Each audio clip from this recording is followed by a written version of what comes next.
Puji Tuhan, selamat malam. Kembali lagi pembelajaran kita malam ini beda buku Kitab Korintus. Sebelum kita memulai, mari kita bersatu dalam doa. Mari berdoa. Terima kasih Tuhan Yesus yang baik.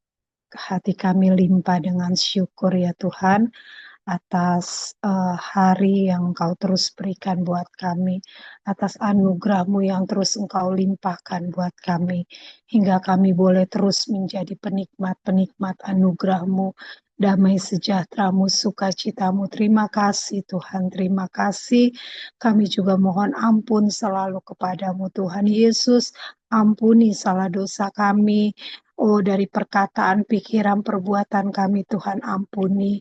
Biar Tuhan Yesus, karya penebusan-Mu yang sudah menebus salah dosa kami boleh meresponi jaminan pengampunan itu dengan benar, dengan hidup Tuhan Yesus dalam pertobatan, hingga kami boleh terus Tuhan, kami memohon belas kasihan-Mu, kami boleh hidup dalam perkenanan-Mu. Terima kasih Tuhan Yesus yang baik.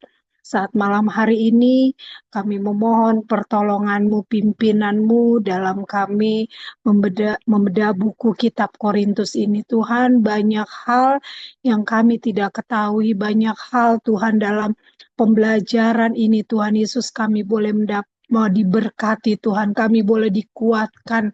Oh Tuhan Yesus, terima kasih Tuhan, terima kasih.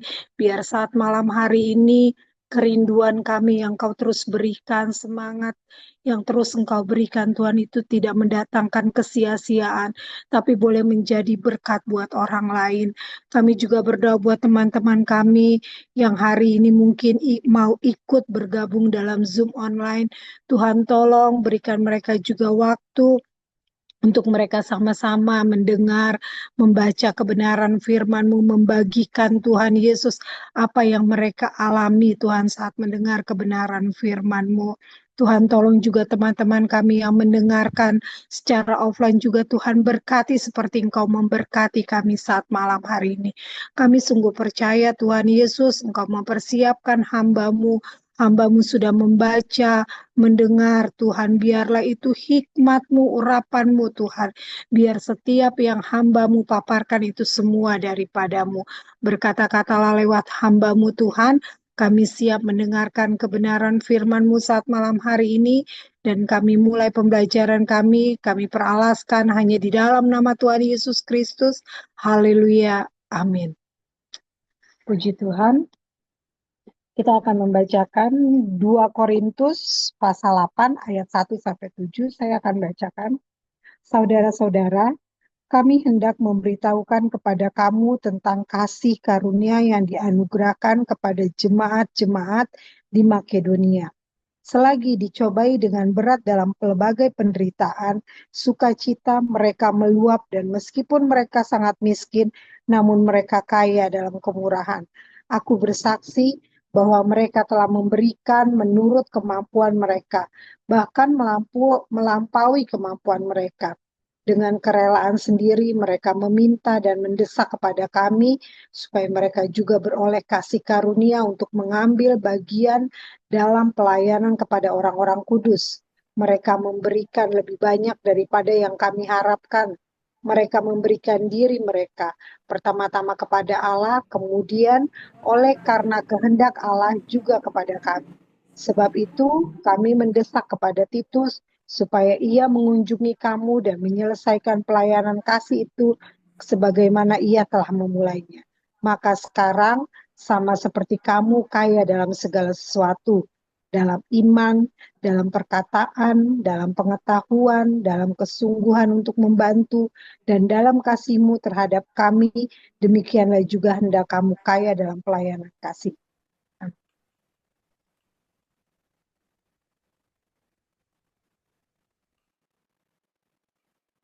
Puji Tuhan, kita bersyukur kembali bisa belajar kebenaran firman Tuhan. Kita memberi waktu kita memberi pikiran kita, memberi potensi kita untuk lebih lagi mendalami kebenaran firman Tuhan.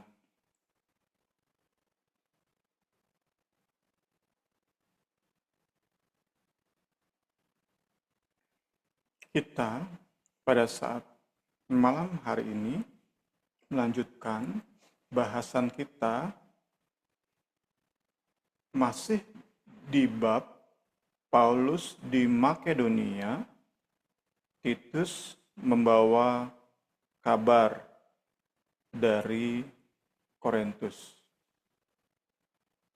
yang mencakup pasal 7 ayat 5 sampai pasal 9 ayat 15. Selasa lalu kita sudah lihat bagian A, dampak dari surat yang keras, pasal 7 ayat 5 sampai 16. Malam hari ini kita melihat bagian B. Nasihat Paulus untuk Jemaat Korintus menyelesaikan pengumpulan dana bagi jemaat, bagi orang-orang kudus di Yerusalem. Jadi setelah Selasa lalu kita belajar tentang Titus yang membawa kabar baik dari Korintus, yaitu bahwa jemaat Korintus menanggapi secara positif surat yang keras yang Paulus tujukan kepada mereka, yang berarti bahwa mereka menerima kembali otoritas Paulus sebagai seorang rasul, sebagai seorang utusan Kristus, sebagai penyambung lidah Allah. Setelah mereka menerima kembali otoritas Paulus, maka selanjutnya di pasal 8 dan pasal 9 kita akan melihat tentang Paulus yang kembali melibatkan mereka dalam pelayanannya, dalam proyek ilahi yang Allah bebankan dalam hidupnya. Sekali lagi, setelah jemaat Korintus menerima kembali otoritas Paulus sebagai seorang rasul, maka kita akan lihat di pasal 8 dan 9, Paulus melibatkan kembali. Itu sederhananya dapat kita mengerti bagian-bagian ini. Paulus melibatkan kembali jemaat Korintus dalam proyek ilahi yang Kristus bebankan, Kristus percayakan kepada dirinya sebagai seorang rasul. Dalam hal ini, proyek ilahi tersebut adalah pengumpulan dana dari jemaat-jemaat atau gereja-gereja yang Paulus rintis, dikumpulkan pada waktu tertentu dalam periode tertentu yang nanti selanjutnya Paulus bawa tentu bersama tim ke Yerusalem, ke Yudea untuk dipersembahkan, diberikan kepada orang-orang kudus di Yudea. Tentu pertanyaannya, kenapa Paulus perlu menulis nasihat tentang pengumpulan dana ini? Atau dengan kata lain, mengapa harus ada pasal 8 dan 9 di surat 2 Korintus? Setidaknya ada dua alasan. Pertama, karena menurut laporan dari Titus, jemaat Korintus belum maksimal dalam pengumpulan dana.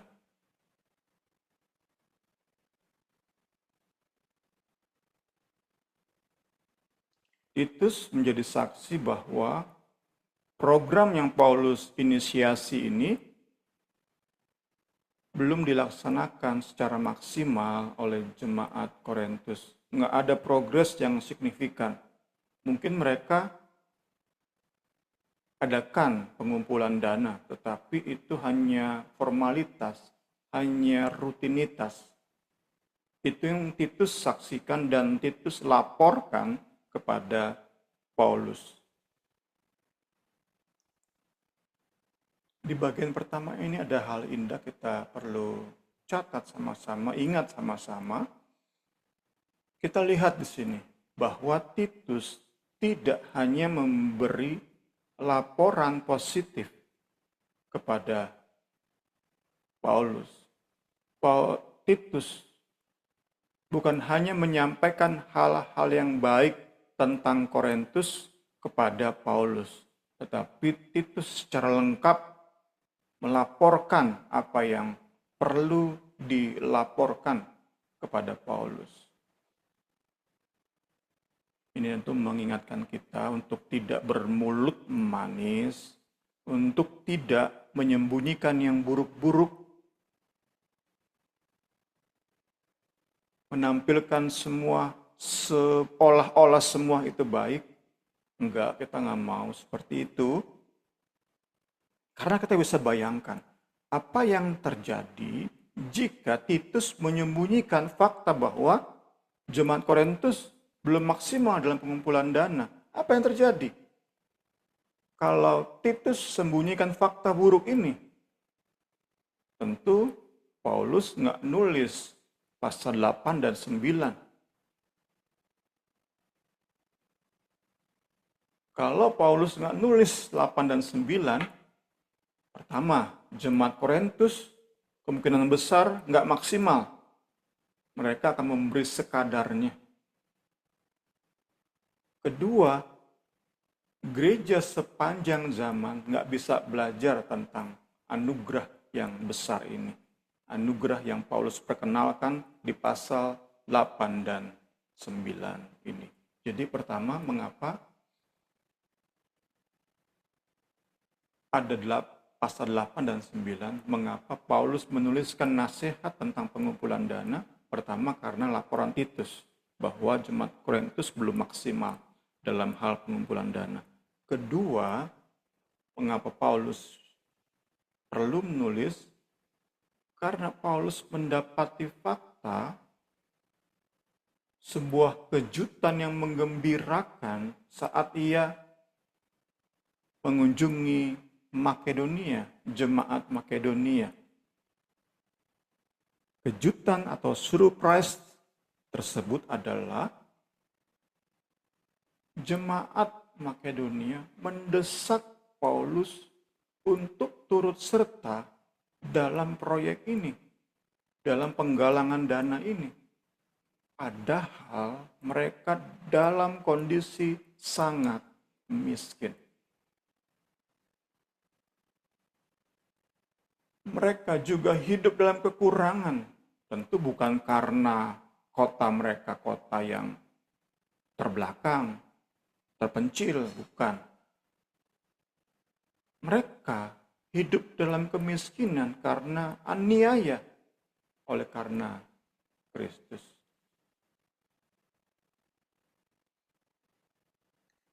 Jadi saat Paulus ke Makedonia, ia lihat setelah dengar laporan Titus, ia lihat fakta jemaat yang nggak ia harapkan bisa memberi begitu banyak. Sedangkan ia dapat laporan Korintus yang merupakan jemaat kaya sekadarnya. Itu dua alasan kenapa ada pasal 8 dan 9. Itu dua alasan kenapa Paulus menuliskan nasihat tentang pengumpulan dana ini. Puji Tuhan. Puji Tuhan.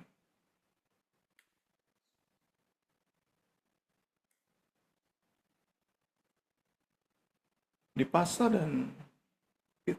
8 dan 9 kita akan melihat dengan jelas bagaimana Paulus menggunakan doktrin anugerah, doctrine of grace, untuk ia menegaskan, menasehati pentingnya pengumpulan dana ini, pentingnya kesukaan kerelaan berkorban secara materi. Puji Tuhan. Dasarnya adalah sekali lagi doktrin atau pengajaran anugerah. Puji Tuhan. Tadi kita sudah lewati pendahuluan pasal 8 ayat 1 sampai pasal 9 ayat 15. Sekarang kita lihat pendahuluan pasal 8 ayat 1 sampai 7. Seperti yang baru saja kita baca. Puji Tuhan.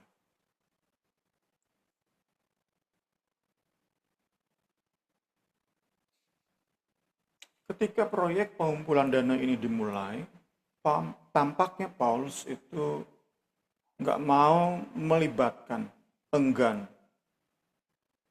kasihan melibatkan jemaat-jemaat di Makedonia.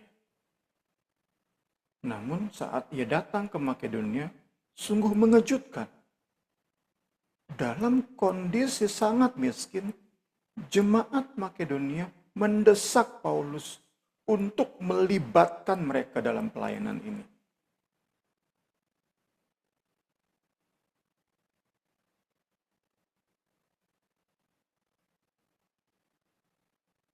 Inisiatif berasal dari mereka. Kesukaan untuk berkorban itu mereka tunjukkan. Ini yang seperti memaksa Paulus untuk menulis pasal 8 dan 9. Masa jemaat yang kaya nggak bisa seperti jemaat yang sedang dianiaya, sedang menderita ini.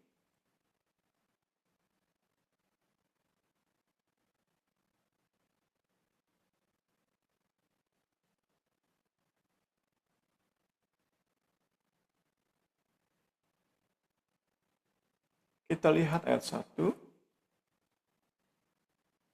Anugerah Allah adalah kebaikannya yang ia nyatakan kepada kita tanpa syarat.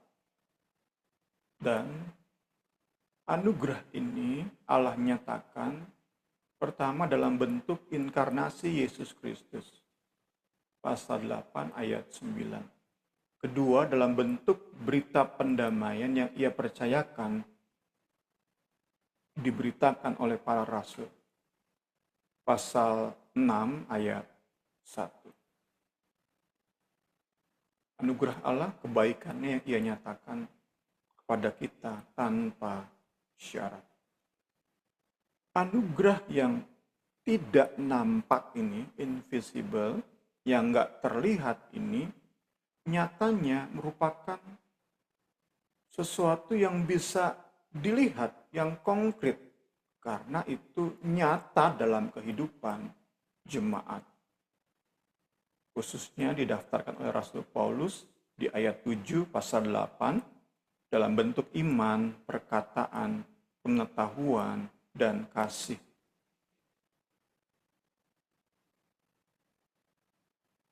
Namun demikian, Paulus lihat bahwa Paulus amati, Paulus simpulkan bahwa anugerah suka memberi itu belum ada di dalam jemaat Korintus. Jemaat Makedonia udah punya. Jemaat Korintus belum menerima anugerah tersebut. Kita tentu bicara tentang perkara-perkara spiritual, entah anugerah tersebut udah tersedia, tetapi jemaat Korintus nggak mau ambil, gambarannya entah seperti apa, kita tentu bisa menerka-nerka dalam kelimpahan anugerah yang Allah anugerahkan lewat Yesus Kristus kepada jemaat Korintus, entah kenapa kesukaan untuk memberi itu belum nampak di kehidupan mereka. Apakah karena Allah masih menahannya? Apa karena jemaat yang nggak mau menanggapi dengan benar? Itu kiranya menjadi bahan refleksi kita. Tentu salah bukan di pihak Allah. Salah di pihak kita. Ada yang salah berarti saat kita berkata kita penikmat anugerah, tetapi orang lain nggak bisa melihat bahwa anugerah Allah itu ada di hidup kita. Tentu ada yang salah dengan kita. Saat sedikit sekali, hanya lingkungan kecil yang bisa berkata, anugerah Allah ada di hidupmu. Itu kiranya menjadi perenungan kita. Sama-sama kita belajar, dan belajar. Jauh dari sempurna kita. Kita bercermin sekarang dengan kasus jemaat Korintus. Paulus sudah melihat karunia-karunia, melihat berbagai bentuk anugerah yang Allah nyatakan bagi jemaat ini. Namun Paulus belum lihat karunia memberi, anugerah suka berkorban secara materi di dalam jemaat ini. Puji Tuhan. Ayat 2, anugerah Allah bagi jemaat Makedonia nyata dalam bentuk kemurahan yang mereka tunjukkan bagi sesama. Yang mereka show, nyatakan bagi sesama saat mereka alami penderitaan. Saat mereka mengalami kemiskinan.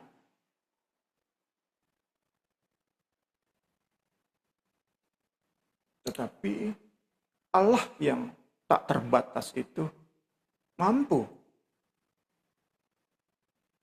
mewujudkan anugerah itu mengalir luar biasa dari hidup jemaat Makedonia. Sehingga meski sangat miskin, mereka bisa memberi melampaui apa yang Paulus harapkan. Paulus mungkin harapkan ya dari jemaat ini 1 juta, ternyata mereka memberi 10 juta, itu gambaran sederhananya. Atau bahkan mungkin Paulus senang saja jika jemaat ini nggak memberi apa-apa. Karena Paulus lihat sendiri jemaat ini sangat miskin dalam penderitaan. Tetapi sekali lagi oleh anugerah Allah mereka dimampukan berbagi, berkorban secara materi meski dalam kondisi sangat miskin. Dalam penderitaan yang sangat berat, Paulus menjadi saksi bagaimana mereka menerima sukacita dari Allah, menerima kelimpahan sukacita dari Allah. Penderitaan yang tentu mereka alami oleh karena nama Yesus. Sehingga dalam penderitaan mereka terima anugerah Allah. Mereka terima kelimpahan sukacita. Dan kelimpahan itu nggak terus tersimpan dalam diri mereka. Kelimpahan itu terwujud nyata, keluar dalam bentuk manifestasi, suka memberi, suka berkorban demi kepentingan sesama.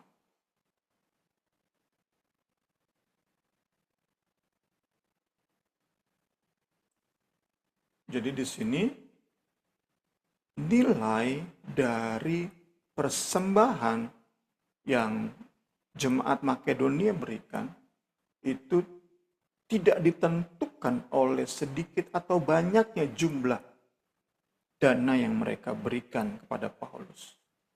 tetapi pada kuatnya dorongan untuk memberi di hati mereka. Ini yang sama-sama kita perlu catat dan ingat supaya terus menjadi perenungan kita saat dorongan untuk memberi itu nggak ada. Itu kiranya menjadi indikator bahwa anugerah Allah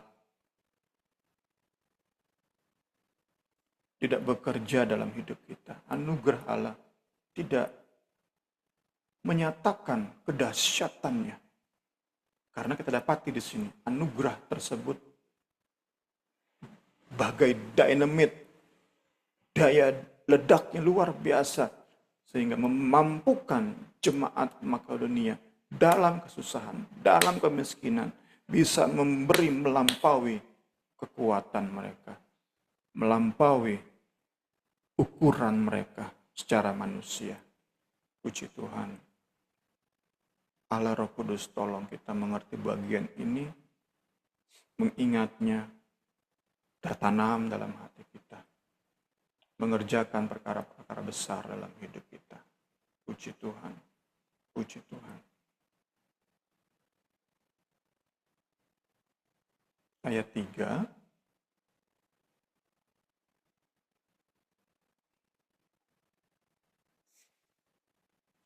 inisiatif itu dari jemaat,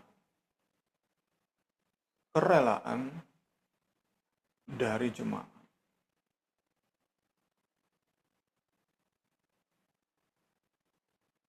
Ini yang membuat Paulus terkejut. Jemaat Korintus itu memberi secara spontan. Jemaat Makedonia memberi, dikatakan oleh ayat 3,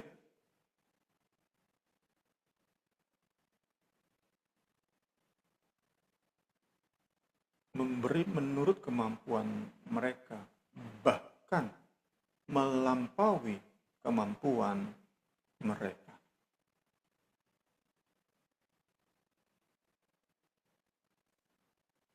Apa yang mereka lakukan ini mencerminkan anugerah Kristus bagi manusia. Kristus berinisiatif. Kristus berkorban. Ia menjadi miskin supaya manusia menjadi kaya oleh karena kemiskinannya. Pasal 8 ayat 9.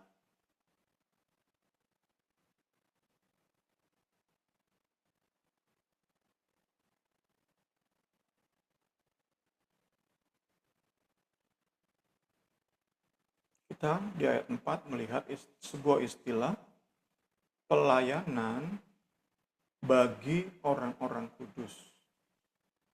Kepada orang-orang kudus. Pelayanan, the ministry for the saints.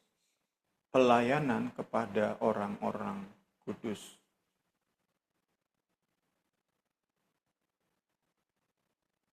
Tampaknya nama yang diberikan oleh Paulus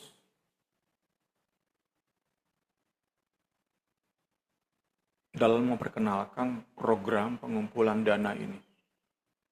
Pelayanan kepada orang-orang kudus atau bagi orang-orang kudus. Pelayanan kepada orang-orang kudus ini merupakan sebuah pelayanan yang diinisiasi, dimulai oleh Rasul Paulus dan melibatkan jemaat-jemaat di Akaya, di Galatia, di Asia, dan di Makedonia. Mereka diajak untuk mengumpulkan dana yang nanti akan Paulus antarkan langsung ke jemaat di Yudea. Jadi sekali lagi ini program yang Paulus tentu Roh Kudus yang beri beban. Pelayanan ini, proyek ini Paulus yang adakan, Dan ia mengajak seluruh gereja yang ia rintis. Baik di Akaya itu di dalamnya ada Korintus, Galatia, Asia Kecil, dan Makedonia. Ayat 5, kita tidak lama di malam hari ini.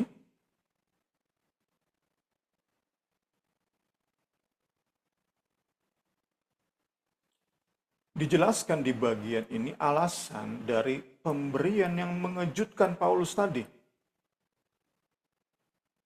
Mereka memberi lebih banyak daripada yang kami harapkan. Mengejutkan bagi Paulus. Mereka memberi diri mereka, itulah alasannya. Kenapa mereka bisa melakukan sesuatu yang mengagetkan, yang mengejutkan, sebuah kejutan yang indah bagi Paulus, yang menyenangkan. Di saat ia dalam kegalauan hati menanti Titus yang tidak kunjung tiba, tetapi bersyukur ada cara-cara Allah untuk menghiburkan Rasul Paulus. Salah satunya dengan kejutan yang menggembirakan ini, kejutan manis ini. Dalam segala kemiskinan jemaat Makedonia, mereka memberi lebih banyak dari yang Paulus harapkan. Pemberian yang luar biasa ini merupakan akibat langsung dari dedikasi mereka, pengabdian diri mereka kepada Tuhan. Pertama-tama kepada Allah. Mereka memberikan diri mereka, mendedikasikan hidup mereka. Selanjutnya, Paulus katakan, kemudian oleh karena kehendak Allah juga kepada kami. Juga kepada Paulus sebagai rasul. Apa artinya? Jemaat Makedonia memberi diri, mengabdikan diri kepada Paulus. Kemungkinan besar artinya adalah jemaat mengakui otoritas Paulus, percaya pada otoritas Paulus sebagai seorang rasul. Jemaat percaya apa yang Paulus sedang rancang, kumpul uang ini bagi jemaat Yudea. Jemaat yakin benar, ini cara Allah, ini kehendak Allah. Karena itu, jemaat Makedonia memberi diri bukan hanya kepada Allah, tetapi juga kepada Paulus. Buktinya adalah mereka enggak ragu memberikan melampaui kemampuan mereka. Mereka enggak ragu secara mengejutkan memberi jumlah lebih banyak daripada yang Paulus harapkan. Ya, bicara tentang otoritas penundukan seperti ini, kita teringat kepada isu-isu terkini dalam gereja modern. Gereja-gereja yang mau nggak mau membutuhkan dana untuk banyak hal, operasional gereja, persembahan kasih, pengumpulan dana sosial, dan lain-lain. Jadi setidaknya ada 3 poin di sini kita lihat yang bisa kita hubungkan dengan isu-isu terkini. Pertama tentang otoritas pendeta atau hamba Tuhan. Kedua tentang penundukan diri secara total dari jemaat kepada otoritas tersebut. Dan tentang penundukan diri yang melibatkan uang. Dekat sekali, erat sekali kaitannya ayat ini dengan isu-isu terkini. Kata kuncinya adalah oleh karena kehendak Allah. Ini yang perlu kita perhatikan. Benar-benar firman Tuhan itu harus diselidiki dengan detail, dengan menyeluruh sehingga kita nggak dibodohi oleh hamba Tuhan yang mengaku-ngaku punya otoritas dan mengumpulkan dana yang ternyata diselewengkan. Karena itu sudah terjadi banyak kali. Dan mungkin saja mereka menggunakan ayat ini. 2 Korintus 8 ayat 5. Mungkin saja mereka gunakan ayat ini. Saya penyambung lidah Allah, utusan Kristus. Saya hamba Tuhan. Tunduklah pada otoritas saya. Nah, jemaat-jemaat yang nggak bisa menyaring, yang nggak bisa memeriksa apakah ini sesuai dengan kehendak Allah, apakah ini hamba Tuhan, hidupnya sesuai dengan kehendak Allah, apakah pengajarannya sesuai dengan kehendak Allah, apakah programnya sesuai dengan kehendak Allah, itu kan perlu diperiksa tuh. Nah, butuh ketelitian, butuh kehati-hatian, butuh keseriusan, butuh kerja keras. Nggak mau dibodohi. Butuh sikap kritis untuk memeriksa apakah itu semua sesuai dengan kehendak Allah. Paulus memenuhi semua syarat. Ia seorang utusan Kristus. Nggak aneh. Penundukan total jemaat itu dalam kehendak Allah. Dan saat melibatkan uang itu juga dalam kehendak Allah. Menurut kehendak Allah. Puji Tuhan, puji Tuhan. Segala hormat, kemuliaan bagi Yesus Kristus. Kita lanjut ke ayat 6. Akhirnya di ayat ini Paulus memberikan alasan mengapa ia meminta Titus kembali ke Korintus. Kita sudah belajar bukan? Titus yang ia minta antar surat yang keras, surat yang ketiga. Kemudian ia bawa laporan kepada Paulus. Respons dari jemaat Korintus terhadap surat yang keras ini.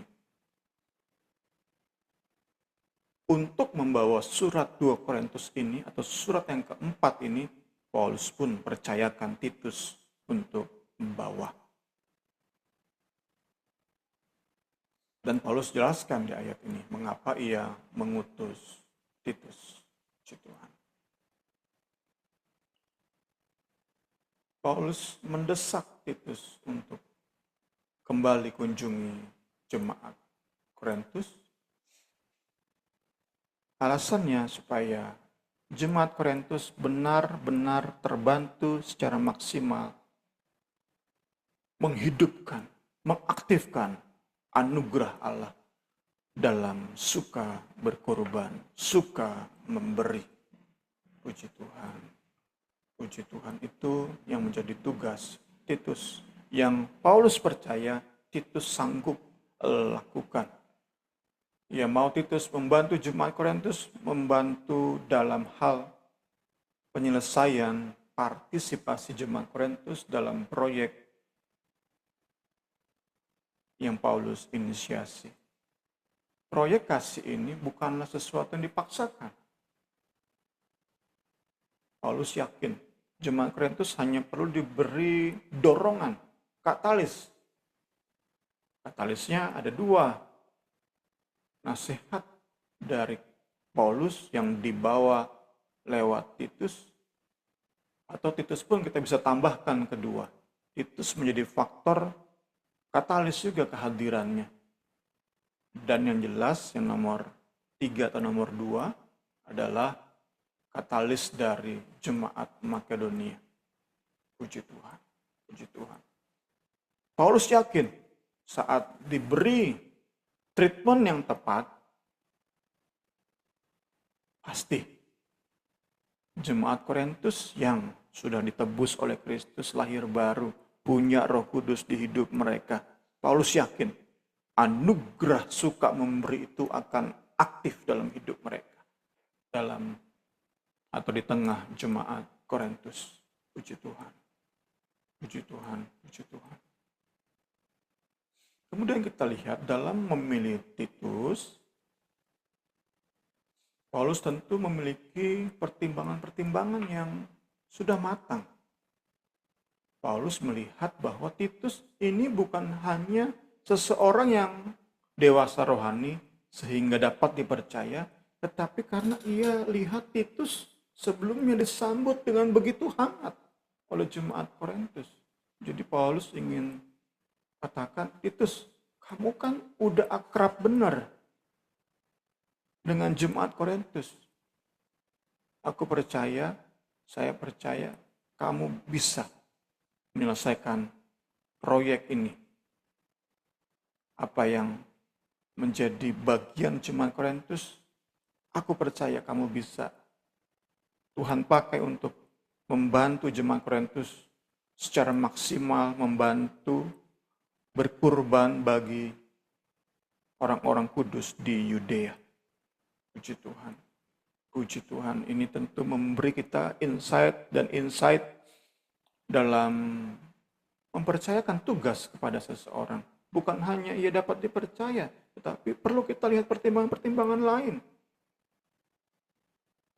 Dalam hal ini, Titus dipilih bukan hanya ia dapat dipercaya, tetapi karena ia punya hubungan yang baik dengan jemaat Korintus. Puji Tuhan, kita masuk pada ayat terakhir malam hari ini.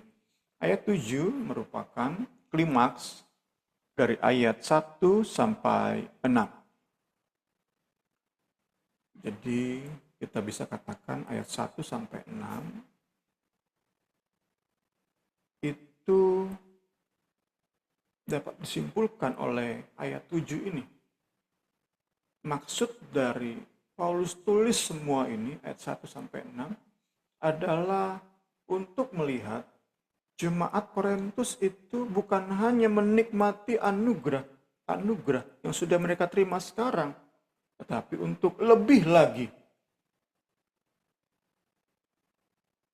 tenggelam dalam kenikmatan anugerah Allah, dalam kelimpahan anugerah Allah.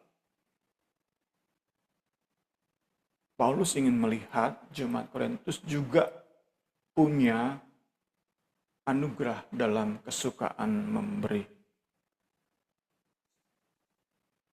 Paulus sudah daftarkan nih di ayat 7 ini kan. Dalam iman, jemaat Korintus itu sudah terima anugerah dalam segala kelimpahannya. Karunia iman dalam persekutuan jemaat nampak bermanifestasi karunia Roh Kudus, karunia iman, kemudian karunia perkataan, bahasa roh, kemudian karunia pengetahuan, nubuat. Jemaat Korintus sudah punya hal-hal ini. Bahkan dalam kesungguhan untuk membantu dalam kasih terhadap Paulus. Jemaat Korintus sudah punya. Namun satu yang belum Paulus lihat jemaat ini miliki, yaitu kesukaan untuk memberi.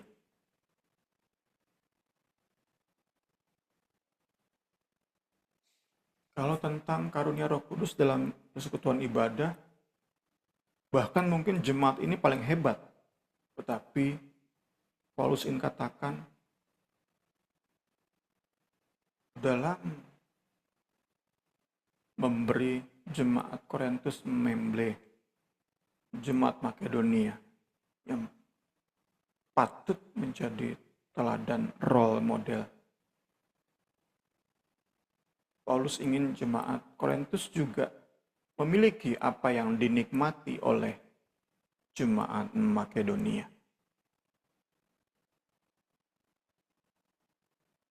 Paulus rindu jemaat Korintus memiliki, kita masuk ke bagian-bagian akhir, karunia anugerah yang dampaknya lebih luas. Puji Tuhan, puji Tuhan. Yang dampaknya itu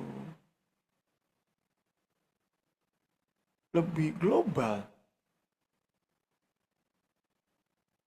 luas jangkauannya, puji Tuhan. Ini impian kita sama-sama. Kita belajar malam hari ini, itu kiranya menjadi impian kita, kerinduan kita. Paulus mau jemaat ini menjadi jemaat yang lebih berdampak. Karena itu mereka mesti punya anugerah, suka memberi.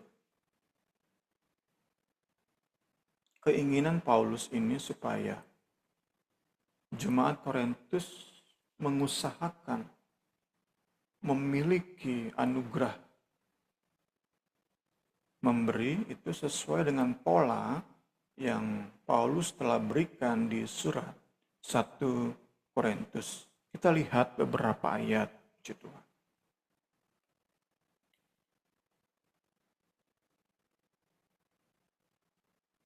Aku suka supaya kamu semua berkata-kata dengan bahasa roh. Tetapi lebih, ada kata lebih di sini, bahasa roh, tetapi ada yang lebih di atas bahasa roh. Tapi lebih daripada itu, supaya kamu bernubuat. Sebab orang yang bernubuat lebih berharga, bernilai, berdampak daripada orang yang berkata-kata dalam bahasa roh. Demikian pula dengan kamu. Kamu memang berusaha untuk memperoleh karunia roh, tetapi lebih. Jadi ada sebuah strata ya, ada tingkatan anugerah. Ini berarti polanya pas nih. Kita sambungkan 1 Korintus 14 dengan 2 Korintus pasal 8, khususnya di ayat 7. Ada strata, ada tingkatan, ada derajat. Bahasa roh, ada yang lebih nubuat, lebih berharga, berdampak, bernilai. Karena itu untuk membangun jemaat. Nah, di 2 Korintus 8 ini, Paulus memperkenalkan sebuah anugerah yang lebih lagi daripada menubuat. Yang harus diusahakan, yang lebih diimpikan harusnya, dirindukan oleh umat Allah. Puji Tuhan, puji Tuhan, puji Tuhan, puji Tuhan. Hal yang indah kita belajar malam hari ini. Kita yang berbahasa roh, kita harus merindukan dengan sangat karunia bernubuat. Kita bisa bernubuat, kita harus merindukan dengan sangat karunia untuk memberi. Puji Tuhan. Kalau kita ukur berdasarkan luasnya dampak, maka bahasa roh itu membangun diri sendiri, nubuat itu membangun jemaat, maka anugerah suka berkurban itu menjangkau begitu banyak orang di luar jemaat. Puji Tuhan, kita belajar dan belajar. Jangan kita hanya puas dengan bahasa roh, hebatnya kita berbahasa roh, karena itu hanya membangun diri sendiri.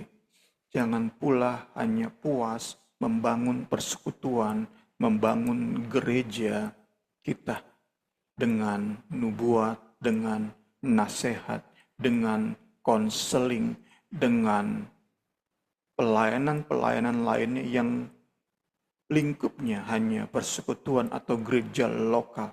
Kita harus merindukan anugerah yang lebih luas lagi dampaknya. Dan salah satu anugerah tersebut adalah kesukaan berkurban, inisiatif berkurban, melampaui kemampuan kita. Tuhan Yesus yang mampukan kita. Itu kita perlu doakan.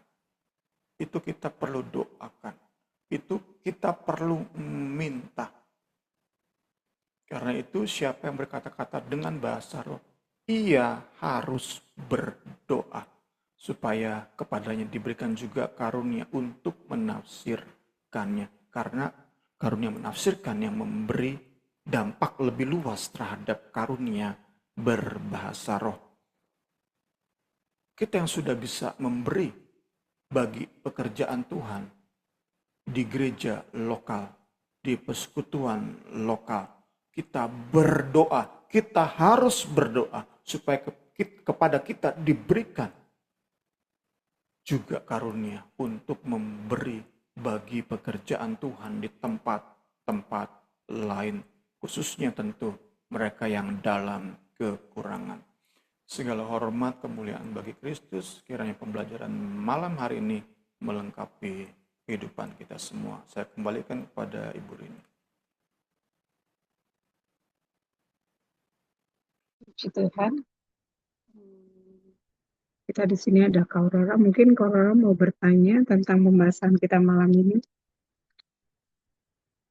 Tentang anugerah memberi di kita. Pas banget sama rencana kita di Persekutuan Doa Injil, rencana kita belajar memberi untuk teman-teman kita yang ada di Taman Pemulihan yang dalam keadaan sakit kejiwaan mereka. Biarlah dalam pelayanan kasih ini kita mengajak teman-teman kita yang lain, jemaat-jemaat yang lain untuk memberi dengan kemampuan yang lebih yang Tuhan beri kepada kita.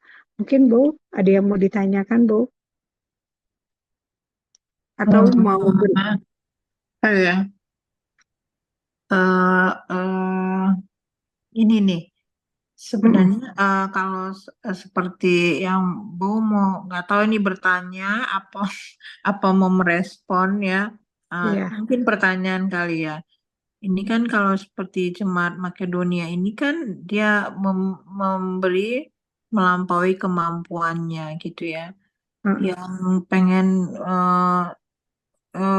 yang jadi pemikiran itu, yang menjadi pemikiranku itu eh, gimana kita ini sebenarnya membedakan ya waktu kita memberi itu dari Tuhan. Gini kadang-kadang tapi kan kita maksudnya sebenarnya perlu juga berhikmat gitu ya. Ada orang maksudnya dengan maksudnya memberi itu juga nggak konyol. Tapi contohnya gini nih, di dekat rumah Bo ini sebenarnya dia itu dalam kekurangan gitu, tapi dia dalam kedukaan dia mau membuat satu ini penghiburan di Acara. rumahnya dengan menurut Bow sih ya berlebihan gitu ya. Kita tahu situasinya gitu. Jadi kadang-kadang Bow berpikir gini, apakah memang dia ini memang sekali-sekali senang atau memang untuk melayani. Kadang-kadang memang kita gitu ya melayani orang-orang yang dalam Tuhan tuh senang gitu ya. Gitu. Tapi sebenarnya secara ini memang dia terbatas gitu. Nah, yang jadi pemikiran gimana kita apa ya bilangnya iman oh ya udah nanti kita meyakinkan kita bahwa ya ini waktunya memang kita yang sedang mendapatkan anugerah itu, memberi itu, atau memang kita harus perlu mempertimbangkan hal-hal yang lain juga gitu. Gimana ya? Bingung ya kan ya? Gini mungkin maksud Bu, mungkin sebenarnya secara kemampuan itu tuh nggak ada gitu ya. Tapi kalau Dia misalnya terbatas gitu. terbatas gitu ya, tapi dia ingin memberi gitu kan, ingin Iya, memberi dengan keterbatasan dia. Kalau misalnya iya, seperti itu kan mirip-mirip orang Makedonia ya berarti ya. Tapi kalau misalnya dia mengada-ngada sih, kalau menurut aku sih kayak maksudnya diada-adain sampai harus dia berhutang untuk acara ini, untuk memberikan istilahnya untuk memberkati Ya. orang lain kan sebenarnya. Nah itu mah menurut aku kalau sampai dia Mm-mm. mengada-ngadain gitu ya itu sih salah ya sampai harus hutang pinjem untuk ini. Tapi kalau misalnya kalau kalau yang aku dapat pembahasan malam ini kan yang kalau orang Makedonia kan emang dia tuh bukan miskin sebenarnya kalau tadi Bung Semi bilang karena dalam aniaya sebenarnya bukan secara miskin jasmani tapi dalam Penderitaan. kesesakan, dalam penderitaan dia dapat masih diberi kemampuan untuk memberi yang luar biasa dari kemampuan dia gitu kan. Itu kan emang berarti anugerah. Kalau yang kayak gitu, menurut aku itu tahu deh ya. Kalau Bung Semi mungkin punya pemaparan lain. Jadi gini, Bu juga Maksudnya, membahasakan gini, hmm, gimana ya saya bilang, ya apa adanya aja, cukupkan itu. Tapi hmm, siapa tahu memang dia memang pas memang dia dalam keadaan mengalami anugerah itu ya iya, berlebih nah, ini iya, ya, kita juga jadi salah gitu. Jadi kita iya. kadang-kadang mau Susah beda menyikapi itu ya, Bu. hal-hal seperti itu agak bingung dan mau memberi dukungan gitu, mau menguatkan dia, lah kita tahu dia juga dalam kondisi kekurangan gitu, takut salah kita gitu, takut malah omongan kita malah nggak jadi berkat gitu kan. Padahal sebenarnya dia memang jiwanya memang mungkin ya dia senang tapi nggak tahu ya, tahu lah ya orang Batak entah show off entah apa nggak tahu juga lah ya. Gitu. Hmm, Bowo oke, cuman meresponin karena pas lihat ada contoh kasusnya juga gitu. oke. Mungkin Bung Semi ada yang mau ditambahkan? Hmm, dengan melihat kasus yang Bowo contohkan sih, menurut saya itu kembali ke pribadi masing-masing ya, berproses dengan Tuhan itu sih yang saya dapati. Tentu apa yang kita belajar malam hari ini itu nggak bisa dilepaskan dari dekatnya seseorang dengan Kristus, eh, indahnya hubungan seseorang dengan Kristus itu kan nggak bisa dipisahkan nih ya. Saat kita bicara jemaat Makedonia, ini jemaat yang benar-benar istilahnya cinta mula-mula mereka tuh ya masih terpelihara, gitu yang saya dapat sih. Jadi ya kalau mau tanda kutip menilai orang ya harus kita cukup dalami orang tersebut, faktor-faktor kenapa orang tersebut bisa berkorban secara luar biasa. Ya kalau dari saya seperti itu sih Pak Ya, Dr. oke. Ya, makasih Bu. Ya, Oke, kalau misal tidak ada pertanyaan lagi atau pemaparan lagi, kita akan tutup pembelajaran kita malam ini. Nanti Bu Aurora yang pimpin dalam doa. iya. Ya, mari kita berdoa. Bapak, kami mengucap syukur Tuhan Yesus untuk malam hari ini, untuk kami boleh mendengarkan lagi bagian dari firman Tuhan, telaah daripada firman-Mu Tuhan Yesus, walaupun singkat terbatas, tapi kami percaya kami memperoleh makna yang lebih lagi Tuhan Yesus.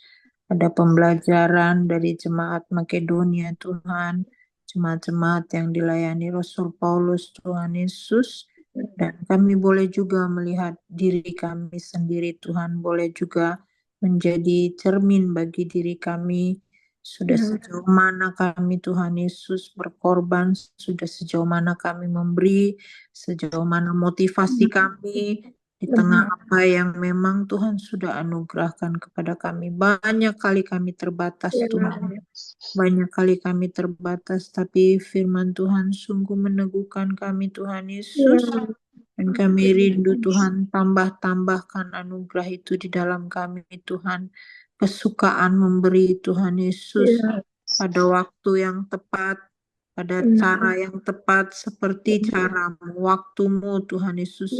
Pada tempat, situasi, pada orang yang tepat Tuhan Yesus, pada pelayanan yang tepat Tuhan Yesus. Seperti yang Tuhan pimpin di dalam hati kami ya Tuhan Yesus. Dan biar lewat itu semua kami semakin merendahkan hati kami Tuhan. Semakin menganggap apa yang kami peroleh ini semua anugerah, semata-mata anugerah daripadamu Yesus. Dan kami harus kembalikan untuk hormat kemuliaan nama Tuhan. Kami rindu Tuhan di atas segalanya juga. Kami memiliki hubungan pribadi yang lebih intim lagi dengan Engkau Tuhan. Supaya kami boleh mengerti hatimu Tuhan Yesus. Beban-bebanmu Tuhan. Melihat dari cara pandangmu Tuhan Yesus. Apa yang Tuhan mau Tuhan. Dan itu kami boleh aplikasikan dalam kehidupan kami sehari-hari. Terima kasih Yesusku. Terima kasih Allah yang baik. Terima kasih untuk hamba-Mu yang Tuhan sudah bukakan pemberitaan firman-Mu pada malam hari ini buat hamba-Mu. Dan kami percaya rekaman ini juga memberkati jiwa-jiwa yang mendengarkan Tuhan Yesus. Dapat pembelajaran lagi Tuhan, didorong lagi Tuhan Yesus untuk lebih dekat kepada Engkau ya Tuhan Yesus. Terima kasih. Terima kasih Tuhan. Berkati Rini juga, berkati Bung Semi secara khusus mereka merayakan pernikahan mereka Tuhan Yesus. Sungguh perjalanan rumah tangga yang luar biasa dengan segala beban pergumulan Tuhan Yesus. Hingga tiba pada saat ini sungguh Engkau luar biasa Tuhan Yesus. Percaya tangan Tuhan yang terus menuntun kedua hamba-Mu ini, anak-anak juga Jefta dan Jesse Tuhan Yesus dalam studi mereka Tuhan Yesus, bahkan setiap anggota keluarga juga Tuhan Yesus diberkati Tuhan Yesus, pelayanan mereka diberkati. Terima kasih Allahku, makasih terpuji-puji Engkau Yesus Allah kami. Dalam nama Yesus kami sudah berdoa dan mengucap syukur. Tutup Bible study ini. Haleluya. Amin.